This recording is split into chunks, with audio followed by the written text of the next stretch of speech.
eu gostaria, senhor presidente, de tocar num assunto doloroso.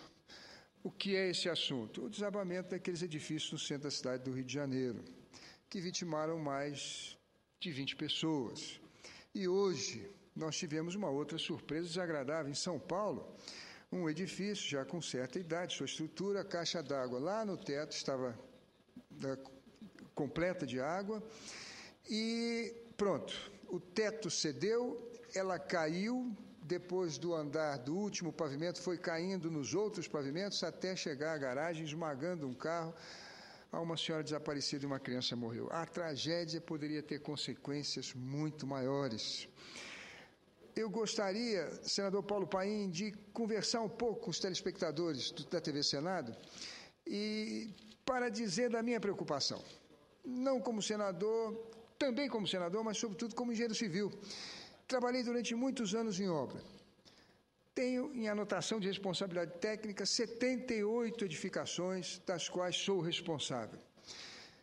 Um prédio, ele tem um esqueleto. Ele tem elementos de fundação, que são as estacas, as fundações, os blocos de coroamento, a fundação. Ele pode ter também um radier ou pode ter paredes de diafragma. São elementos de fundação.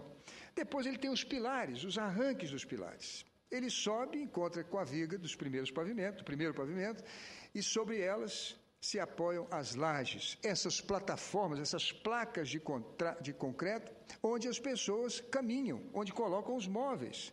E isso se repete a cada pavimento, formando o esqueleto de um edifício. Há também a coluna do elevador, as escadas, mas elas não comprometeriam a estabilidade, a segurança dos prédios.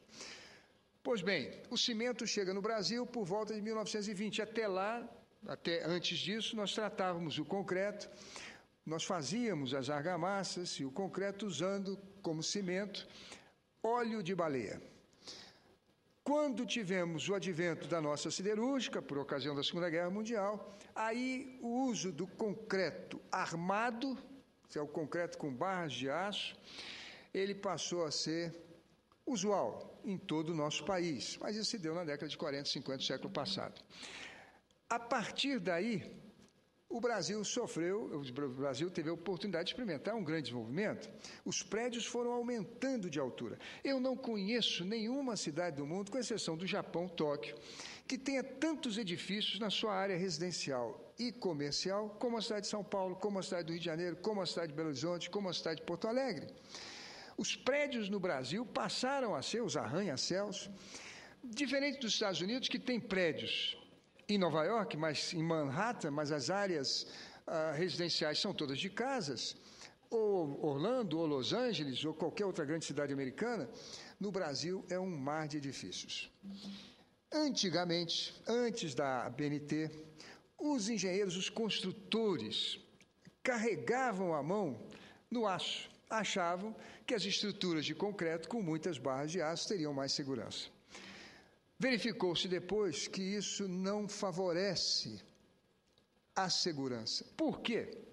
Uma peça de concreto, seja um bloco de fundação, uma coluna, uma viga ou uma laje, que tenha excesso de ferro, quando sobrecarregada, acima daquilo para a qual ela foi dimensionada, a peça não vai romper pelo aço, ela vai romper pelo concreto. Isso causa um desabamento iminente.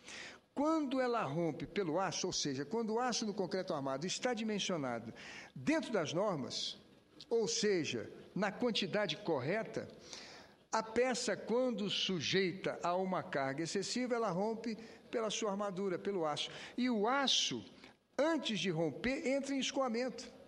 Ele começa a esticar, ele perde seção.